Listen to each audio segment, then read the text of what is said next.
the 28th of November. I'm Stephen Ridgway. Multiple vulnerabilities have been found in OwnCloud. OwnCloud is an open source file sharing app,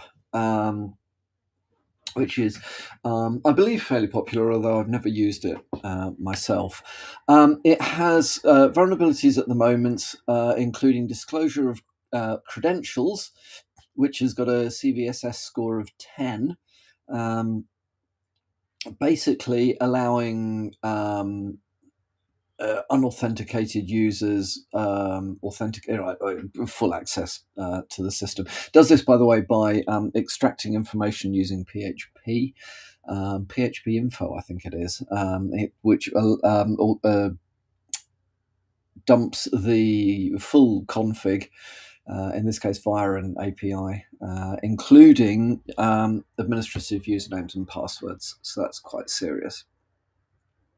There is a WebDAV API authentication bypass, which scores CVSS score of 9.8, and a subdomain validation bypass with a CVSS score of 9. So three particularly concerning vulnerabilities within OwnCloud. I believe that there are patches and upgrades available. So as always, recommendation if you're using this is go and have a look, make sure that you're on the right version, and apply patches and or config changes according to the vendor's recommendations.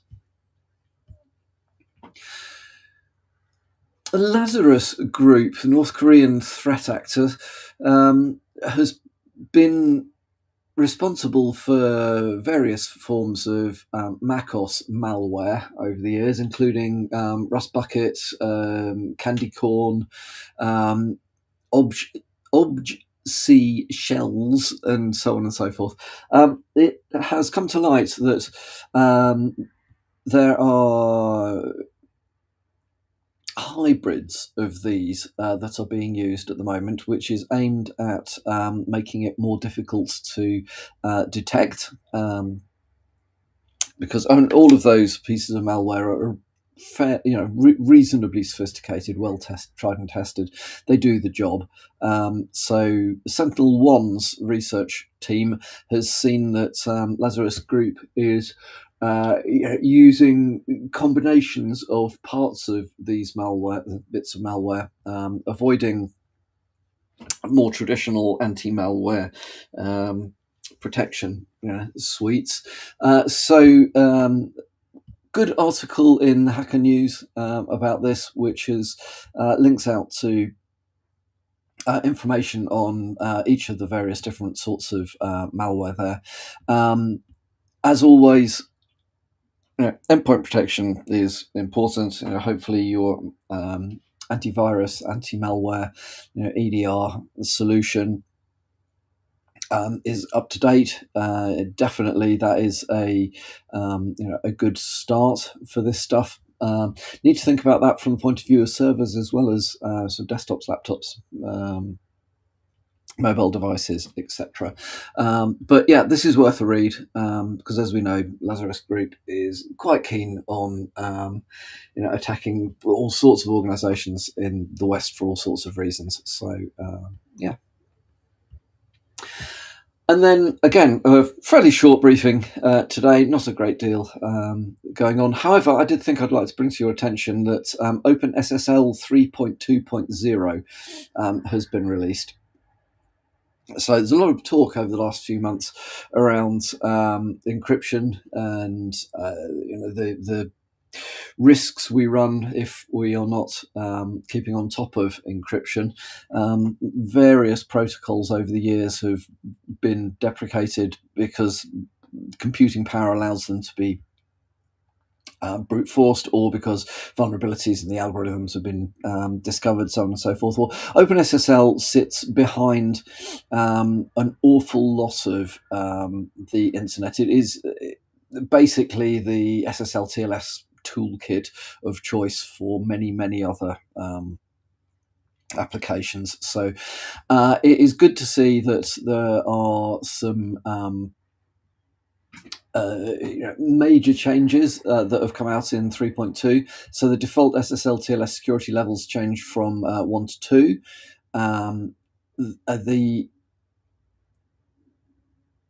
The X509 CA and request apps now always produce X509v3 certificates.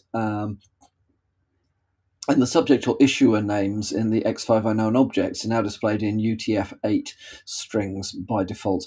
Then there is a whole load of additional features that have been added in, including client-side support for QUIC, which is, including, by the way, support for multiple streams. So that's in support of RSC 9000. Various different support for different algorithms is working its way into this. So generally a good thing. If you are using Encrypt, pretty much everybody is one way or another.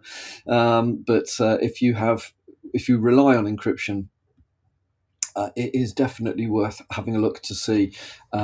Firstly, also have a look to see whether the upgrade to 3.2 has any impact on the sorts of things that you're doing, and then check not just if you are going to update your own version of OpenSSL, but whether any of the apps that you use or any of the vendors that you get apps from are using OpenSSL. Watch out for updates. It is a good thing to keep on top of this stuff.